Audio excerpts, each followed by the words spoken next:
اعوذ باللہ من الشیطان الرجیم بسم اللہ الرحمن الرحیم۔ احکام شرعی میں ہم لوگوں نے نجاسات پڑھ لیے اور نجاسات جان لیے کہ کون کون سی چیزیں کیا ہیں، نجس ہے۔ اب ہم ان کے مسائل کو سیکھیں گے کہ ان کا مسئلہ کیا ہے۔ کہہ رہے ہیں اسلامی حکومت کے باہر سے آنے والی کھال، کیا مطلب ہوگا؟ یعنی ایسی جگہ سے کھال آئے کہ جہاں اسلامی حکومت موجود نہیں ہے۔ گوشت، صحیح ہے، وہاں سے کھال آ رہی ہے، اور کیا آ رہا ہے؟ گوشت آ رہا ہے۔ چربی کا کھانے اور نماز میں استعمال جائز نہیں ہے، ٹھیک ہے۔ ایسے ملک کے جو کیا ہیں، جو جہاں پہ اسلامی حکومت نہیں ہے، جب تک ذبیحے کا علم نہ ہو جائے۔ کیا مطلب ہوتا ہے مولانا جب تک ذبیحے کا علم نہ ہو جائے؟ یعنی جب تک یہ نہ پتہ چل جائے کہ جانور کو شرعی طریقے سے ذبح کیا گیا ہے، ٹھیک ہے، تب تک کیا اس کا استعمال صحیح نہیں ہوگا۔ اگرچہ خرید و فروخت اور طہارت کے لیے صرف طہارت کا احتمال بھی کافی ہے۔ کہہ رہے ہیں خریدنے اور بیچنے کے لیے اور طہارت کے لیے اگر صرف آپ کو لگتا ہے کہ پاک ہوگا تو آپ اس کو پاک مان سکتے ہیں۔ بنا بری سالن میں ایسے گوشت کا استعمال جائز نہ ہوگا اور شوربے کا استعمال جائز ہوگا۔ کہہ رہے ہیں اس بنیاد پر کیا مطلب ہوگا مولانا؟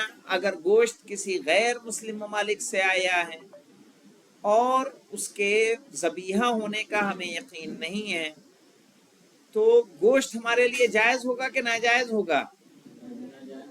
لیکن طہارت کے علاوہ کے حوالے سے ہم نے کہا کہ طاہر ہوگا، تو ایسے میں جس میں پکایا گیا ہے اگر اس کا سالن کھائیں گے تو سالن نجس ہوگا کہ پاک ہوگا؟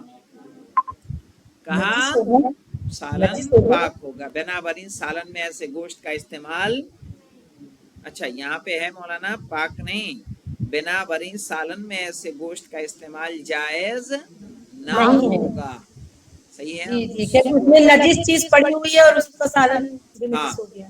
گوشت کو ہم استعمال نہیں کر سکتے، اور شوربے کا استعمال کیا ہوگا؟ جائز ہوگا۔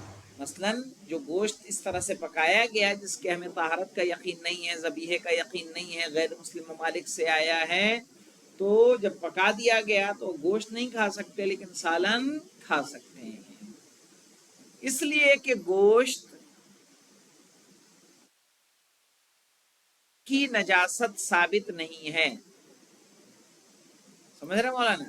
گوشت کھانا جائز نہیں ہے لیکن نجاست اس کی ثابت نہیں ہے کہ وہ نجس ہے، اس کی وجہ سے سالن نجس ہو جائے، کیونکہ جب کہیں گے گوشت نجس ہے تو تب نہ سالن نجس ہوگا، جب تک گوشت کو ہم نجس نہیں، ہم نے کہا کہ جائز نہیں ہے، تو ایک جائز و ناجائز الگ ہونا ہے، طہارت و نجاست الگ شے ہے، جی تو کہا استعمال جائز نہیں ہے، صحیح ہے، تو جب اس کی نجاست ثابت نہیں ہے تو پھر کیا ہوگا؟ سالن بھی کیا ہو؟ نجس نہیں ہو۔ گوشت کو نجس مانیں گے تو سالن بھی کیا ہو جائے گا؟ نجس ہو جائے گا۔ صرف گوشت کا کھانا حرام ہے، صرف اور صرف کھانا حرام ہے، جس طرح سے مٹی پاک ہوتی ہے مگر اس کا کھانا حرام ہے۔ مٹی کھا سکتے ہیں مولانا؟ کب کھا سکتے ہیں؟ عام حالات میں جب بیمار ہوں اور کسی دوا سے شفا نہ مل رہی ہے تو آپ صرف اور صرف دوا کے مرض سے شفا کے لیے کھا کے شفا کھا سکتے ہیں، ایسا نہیں کہ اس کو غذا کے طور پر آپ استعمال کرنے لگ جائیں۔ ایک میں نے ویڈیو دیکھی تھی، غالباً افریقہ کی تھی، کہ وہ لوگ مٹی کی روٹی بنا کے کھاتے ہیں، دیکھیے آغا وہ شفا یعنی مجھے خاک شفا کھانے کے لیے اس کی دعائیں پڑھنی چاہیے نا؟ لیکن وہ کھانے کے طور پہ نہیں، نہیں شفا کے لیے، شفا کے لیے اگر شفا کے کسی کو لیے کھلائے کھانا، تو اس میں دعا بھی تو ہے نا؟ وہ مستثنا ہے۔ خاک جی شفا کو کیا کیا گیا ہے؟ مستثنا کیا گیا ہے، الگ کیا گیا دوسری چیزوں سے۔ باقی جنرلی کیا ہے، مٹی کھانا حرام ہے، لیکن کیا مٹی نجس بھی ہے؟ نہیں، کھانا حرام ہے لیکن مٹی پاک ہے۔ نجس نہیں، جی مذکورہ بالا اشیاء کے علاوہ تمام غیر اسلامی ممالک سے آنے والے مشکوک سامان پاک ہیں، اور اس میں نماز پڑھنا بھی جائز ہے۔ صحیح ہے، کوئی اور سامان آ رہا ہے اس میں نماز پڑھنے میں کوئی حرج نہیں ہے۔ نجاست چند طریقوں سے ثابت ہوتی ہے۔ کوئی چیز نجس کب ہوگی مولانا، کیسے ثابت کیا جائے؟ کہا نجاست چند طریقوں سے ثابت ہوتی ہے۔ پہلا یہ ہے کہ ذاتی علم ہو، خود پتہ چلے، خود آپ جانتے ہوں کہ یہ کپڑا کیا ہے، نجس ہے۔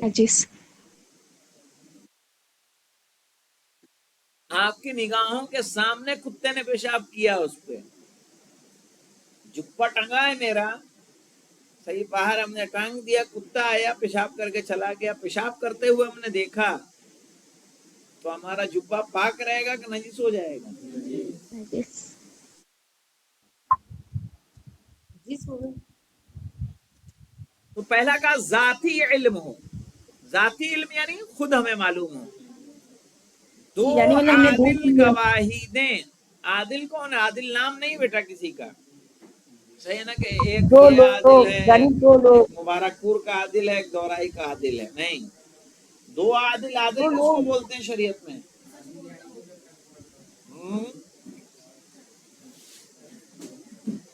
عادل سے مراد ہے واجب کو چھوڑتا نہ ہو، حرام کو کرتا نہ ہو، صحیح ہے، یعنی جس سے اللہ نے روکا ہے اس سے رکتا ہو، جس کو کرنے کا حکم دیا ہے اسے انجام دیتا ہو، کوئی واجب اس سے چھوٹے نہیں، کوئی حرام کو وہ انجام نہ دے، تو وہ کیا انسان ہوگا؟ عادل ہوگا۔ اسی لیے امام جماعت میں عدالت شرط ہے، صحیح، امام جماعت کیا ہونا چاہیے؟ عادل ہونا چاہیے۔ فقیہ کیا ہونا چاہیے؟ عادل ہونا چاہیے۔ قاضی کیا ہونا چاہیے؟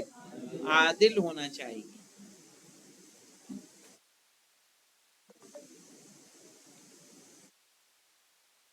تو ایسے دو آدمی جو متقی پرہیزگار ہیں، حرام کرتے نہیں ہیں، واجب کو چھوڑتے نہیں ہیں، وہ آ کے کہیں مولانا یہ آپ کا کتا جو ٹنگا ہوا ہے اس پہ کتا مود کے گیا ہے، تو ہمیں ان کی بات کیا کرنی چاہیے؟ ماننی چاہیے۔ صاحب مال گواہی دے۔ ہاں مولانا، آپ کا جوتا ہے، آپ کہہ رہے ہیں نہیں جناب یہ نجس ہے، مال آپ کا ہے تو اس کے بارے میں آپ زیادہ جانیں گے کہ ہم جانیں گے؟ کرسی آپ کی ہے، آپ نے کہا نہیں یہ نجس ہے اس پہ مت بیٹھیے، تو مال آپ کا ہے نا، تو جس کا ہے اگر وہ کہے کہ نجس ہے تو نجس، وہ کہے پاک ہے تو پاک، چادر پہ بیٹھ جائیے پاک ہے، کوئی مشکل نہیں ہے، صحیح ہے۔ مولانا صاحب گئے، وہ پسو پیش سے کام لے رہے ہیں، بیٹھے نہ بیٹھے پتہ نہیں یہ آدمی کیسا ہے، اس نے کہا نہیں مولانا یہ ایک دم پاک ہے، سوچے نہیں، بیٹھ جائیے، ایسے میں کیا کریں گے ہم؟ بیٹھ جائیں گے، چونکہ صاحب مال نے کیا کیا ہے؟ گواہی دی۔ آپ کی ٹوپی ہے، کہہ رہے جناب یہ پاک ہے، پاک ہے، آپ جانتے ہیں نا پاک ہے کہ نجیس ہے، تو آپ کی بات کیا کی جائے گی؟ تسلیم کی جائے گی، مانی جائے گی۔ کوئی معتبر آدمی گواہی دے، کوئی کہے کہ یہ نجس ہے، ایسا انسان کی جس کی باتوں پر ہم کیا کرتے ہیں؟ بھروسہ کرتے ہیں، پتا ہے کہ یہ جھوٹ نہیں بولتا، صحیح ہے، وہ اگر کہہ رہا ہے کہ یہ نجس ہے تو اس کی نجاست مانی جائے گی۔ تو کتنی باتیں ہو گئی مولانا؟ 4، یا تو خود آپ کو پتا چلے کہ نجس ہے، یا دو لوگ عادل انسان گواہی دیں، یا جس کا ہے وہ کہے کہ کیا ہے؟ نجس ہے، یا کوئی بھروسے مند آدمی کہے۔ یہ 4 طریقے ہیں جس سے کسی چیز کے نجس ہونا یا نجس نہ ہونے کی گواہی قبول کی جاتی ہے۔ سمجھ میں آیا؟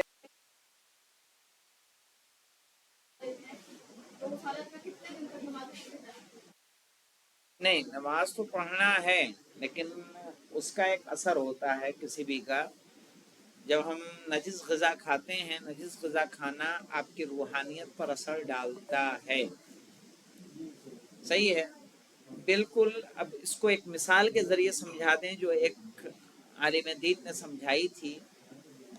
مثلا کسی نے سوال کیا تھا کہ قرآن مجید ہم پڑھتے ہیں تو وہ تو عربی میں ہے، کچھ سمجھ میں آتا نہیں ہے، وہ ہم پر کیا اثر ڈالتا ہے، اس سے فائدہ کیا ہوتا ہے؟ قرآن عربی میں ہے نا، آپ پڑھ رہے ہیں، آپ کو کچھ سمجھ نہیں رہے ہیں، پڑھ رہے ہیں پھر بھی ثواب ہو رہا ہے، آپ کو اس کا ثواب کیوں مل رہا ہے؟ کیا وجہ؟ آپ کے اندر تبدیلی لا سکتا ہے کہ نہیں لا سکتا ہے؟ تو انہوں نے کہا کہ ان کے پاس ایک بالٹی تھی، وہ بالٹی جس میں کوئلہ ڈھویا جاتا تھا، کوئلہ سمجھتے ہیں؟ کوئلہ کالا کالا ہوتا ہے، اس کو اٹھانے کی بالٹی یا اس میں رکھنے کی، کوئلہ رکھنے کی بالٹی تھی، لیکن اس میں نیچے چھید تھے۔ کہا جاؤ سامنے ندی ہے، اس سے پانی لے بھر کے اس میں، تو وہ پانی بھر کے لاتا تھا، لیکن چونکہ اس میں چھید تھا، آتے آتے خالی ہو جاتا تھا۔ کہا پانی تو پھر کیا ہوا؟ خالی ہو گیا۔ پانی آیا نہیں۔ کہا جاؤ پھر لے کے آؤ، دوبارہ گیا لانے کے لیے، پھر آتے آتے پانی نکل گیا۔ کہا پھر جاؤ لے کے آؤ، گیا آیا تو پھر پانی نہیں آیا۔ کہا کہ میں 3 بار کوشش کر چکا ہوں قبلہ، اس میں پانی نہیں آ رہا ہے۔ کہا پہلے بالٹی کیسی تھی، اب بالٹی کیسی ہے؟ کہا پہلے بالٹی کالی تھی، اب ہو گئی ہے سفید، کیونکہ ایک بار لایا تو تھوڑا کوئلہ چھوٹ کے گرا، دوسری بار لایا تھوڑا کوئلہ، تیسری بار لایا جو کوئلہ اس میں بچا تھا، کالے بچی تھی، وہ ساری کیا ہو گئی؟ چھٹ گئی، صاف ہو گئی۔ کہا پانی تو نہیں آیا لیکن کم سے کم بالٹی صاف ہو گئی۔ کہا یہی قرآن، آپ پڑھتے رہیں بھلے سمجھ میں نہ آئے لیکن اندر سے آپ کو کیا کر دے گا؟ صاف کر دے گا۔ اب یہی مثال وہاں تطبیق کر دیں، کسی غیر طہارت والا کھانا اگر ہم کھاتے ہیں، بظاہر ہم پر کسی طرح کا کوئی اثر نہیں ہوگا، لیکن رفتہ رفتہ رفتہ ہمارے اندر ایسی تبدیلی لائے گا کہ ہم دین سے کیا ہوں گے؟ دور ہوتے چلے جائیں گے، دعاؤں میں مزہ نہیں آئے گا، صحیح ہے، دین کے کاموں میں دل نہیں لگے گا، ایسا معاملات ہوتے ہیں۔ سلمان رشدی کا ایک انٹرویو پڑھ رہا تھا میں، سلمان رشدی نے کہا کہ سلمان رشدی کو تو جانتے ہو نا، وہ جس نے شیطانی آیات ایک کتاب لکھی تھی اور جس پر امام خمینی علیہ الرحمہ نے قتل کا فتویٰ جاری کیا تھا کہ جہاں ملے اسے قتل کر دو۔ سلمان رشدی جو انگلینڈ میں رہتا ہے، نہیں لیکن شاید چلا گیا اس دنیا سے، یاد نہیں مجھے ابھی پورا، تو اس نے اس کا انٹرویو پڑھ رہا تھا کہ میں نے جب سور کا گوشت کھایا اس کے بعد سے مجھے کسی چیز میں اب جو ہے حیا محسوس نہیں ہوتی۔ کہا مسلمان جب میں تھا تو لوگ پوچھتے تھے کہ سور کا گوشت حرام ہے، تو میں سوچتا تھا کہ یہ حرام کیسے ہے، اس کا کیا اثر ہوتا ہے، تو میں نے کھا کے دیکھا تو جو ہمارے اندر حیا تھی، حیا یعنی شرم، صحیح ہے، وہ کیا ہو گئی؟ چلی گئی۔ بظاہر وہ آپ کا پیٹ تو بھرے گا، تو شریعت نے حرام کیوں کیا ہے؟ کیونکہ آپ بہیا ہو جائیں گے۔ اور حدیثوں میں آیا ہے کہ جس کے پاس شرم نہیں اس کے پاس دین نہیں۔ آپ کو اگر استاد کی شرم نہ ہو، ماں باپ کی شرم نہ ہو، سماج کی شرم نہ ہو، تو آپ کے پاس دین کا ہے آپ کچھ بھی کر سکتے ہیں۔ کسی کا ڈر نہیں ہوگا، اگر کسی کو نہ ماں باپ کا، نہ استاد کا، نہ سماج کا، تو بہیا آدمی کیا نہیں کر سکتا ہے؟ شراب وہ پی لے، لڑکی کو بھگا لے، زنا وہ کر لے، صحیح ہے، جوا وہ کھیل لے، جو چاہے وہ کرے۔ ان سب باتوں سے انسان کب بچتا ہے؟ کہ جب اللہ کا خوف ہو، سماج کا خوف ہو، اپنی عزت کا خیال ہو۔ اب دیکھیے نجس چیز کا کھانا پینا جائز نہیں ہے، پتا ہے یہ نجس ہے، شربت میں خون گرا ہوا ہے، صحیح ہے، ایک بالٹی شربت بن کے رکھا تھا، ایک بچہ چھوٹا سا آیا، کھیل کھیل میں پیشاب کر کے چلا گیا، اسی میں ہو سکتا ہے کہ نہیں ہو سکتا ہے؟ جی جی ہو سکتا صحیح، جی 2-2.5 سال کا بچہ ہے، کھڑے ہو کے پیشاب کر کے چل دے اسی میں، ہے جی جی تو کیا نہ آپ کے لیے پینا جائز ہے نہ پلانا جائز ہے؟ جی جی حرام ہو گیا نجس ہو نجس گیا چیز کا کھانا پینا جائز نہیں ہے، البتہ نہیں ایسے امور میں استعمال جائز ہے جن میں طہارت کی شرط نہیں ہے، وہاں نہیں استعمال کر سکتے ہیں۔ مثلا شربت کو گائے کو پلانا ہو تو گائے کو پاک پلانا ضروری ہے، ہیں؟ بھینس کو پلانا ہے تو شرط ہے کہ پاک پلایا جائے گا۔ کھیت میں پانی ڈالنا ہے، پیڑ میں پانی ڈالنا ہے، ہم نے پانی نہیں کیا ڈال دیا، وہی شربت ڈال دیا۔ ڈال سکتے کہ نہیں ڈال سکتے ہیں؟ ڈال جی سکتے جی ہیں آپ بالکل، ڈال سکتے کیا مشکل ہے؟ آپ کے لیے پاک شرط ہے نا، کہ پیڑ کے لیے بھی پاک شرط ہے، نہیں سمجھے؟ جی جی آپ سمجھ گئے کہہ رہے مردار، مردار یعنی مرا ہوا، کتا، سور، شراب کی تجارت جائز نہیں ہے۔ پتہ چلا آپ کتا بیچ رہے ہیں مولانا لا کے، اس کا بزنس جائز نہیں ہے۔ شکاری کتے کی خرید و فروخت جائز ہے، وہ کتے جو شکار کے لیے استعمال کیے جاتے ہیں ان کی خرید و فروخت جائز ہے، وہ بیچ بھی سکتے ہیں اور خرید بھی سکتے ہیں۔ ان کے علاوہ اور نجاستیں یا نجس شدہ چیزوں کی تجارت جائز ہے، یعنی مردار، کتا، سور، شراب کے علاوہ اگر کوئی نجس ہے، مثلا کپڑا نجس ہے تو اس کو بیچا جا سکتا ہے، کوئی حرج نہیں ہے۔ ہمارے پاس صوفہ ہے، ہمارے پاس فرنیچر کی دکان ہے، صوفہ ہے، وہاں جب دیکھو باہر رکھا ہے ہم نے شو کے لیے، اور کتا آتا ہے ٹانگ اٹھا کے پیشاب کر کے چلا جاتا ہے، صحیح ہے، تو بظاہر وہ کونا نجس ہے کہ نہیں ہے، لیکن اس کو بیچنا جائز ہے کہ ناجائز ہے؟ جائز ہے۔ ہماری جائز بائک کھڑی ہے، کتا پیشاب کر کے چلا گیا، نجس ہوئی کہ نہیں ہوئی؟ بیچنا جائز ہے کہ ناجائز ہے؟ جائز ہے۔ کہہ رہے جائز مردار، کتا، سور، شراب کی تجارت جائز نہیں ہے، شکاری کتے کی خرید و فروخت جائز ہے، ان کے علاوہ اور نجاستیں یا نجس شدہ چیزوں کی تجارت جائز ہے، بشرطے کہ ان کا کوئی معقول فائدہ ہو، صحیح ہے، یعنی ایسا فائدہ، اور ایسی چیزوں کا بیچنا جائز نہیں مولانا جس کا کوئی معقول فائدہ نہیں۔ آپ مکھی بٹور کے بیچنے لگ جائیں، مچھر بٹور کے بیچنے لگ جائیں، چیٹیاں بٹور کے بیچنے لگ جائیں، تو اس کا کوئی منفعت ہے؟ جس کا کوئی فائدہ نہیں ہے سماج میں، اس کا بیچنا جائز نہیں ہے۔ مسجد، اس کے اجزاء، آلات، بنیاد، فرش وغیرہ کا نجس کرنا حرام ہے۔ مسجد، مسجد کے حصے، آلات یعنی سامان، بنیاد یعنی جڑ، فرش یعنی فرش، صحیح ہے، ان کا نجس کرنا حرام ہے۔ اور اگر نجس ہو جائے تو فل فور کا معنی کیا ہوتا ہے؟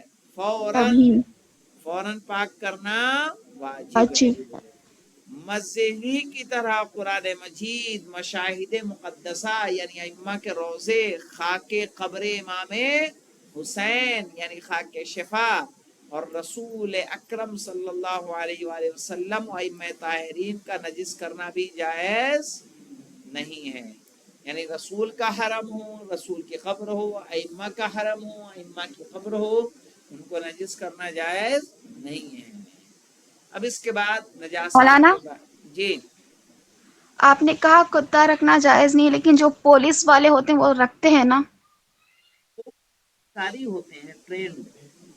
شکاری؟ کتے کے بارے میں روایتیں، کتا پالنا حفاظت کے لیے جائز ہے، لیکن ایک باقاعدہ روایت ہے جس گھر میں کتے ہوتے ہیں اس میں فرشتے آنا پسند نہیں نہیں کرتے۔ کرتے۔ نہیں کرتے جی جی ہم نے بھی یعنی مطلب ہاں، ہوا کہ یہ یہاں پہ روایت کتے کے ہے بال اس جو بنیاد پہ نجس ہو جاتے حفاظت کے ہیں لیے جو کتے ہوتے ہیں ان کو رکھنے میں کوئی حرج نہیں ہے، لیکن کتے اور بلی کا ایک بال بھی اگر جسم پہ رہے گا تو نماز باطل ہوگی۔ بلی کا بھی؟ آئیں؟ بلی کا بھی؟ بلی کا بھی، کتا اور بلی دونوں کا، جی ایک مولانا۔ دو بال ایسا جو پتہ نہ چلے، زیادہ رہا تو نماز نہیں ہوگی، نماز باطل ہو جائے گی سستانی صاحب کے مسئلے کے اکارڈنگ، باقی کا مسئلہ اس میں مجھے دیکھنا ہوگا، جی ٹھیک ہے؟ جی صحیح بول رہے ہیں آپ جی ہاں، جی صحیح انشاءاللہ پھر مطہرات ہم لوگ کبھی پڑھیں گے، والحمدللہ جی رب العالمین۔ اللہم صلی علی محمد وعلی محمد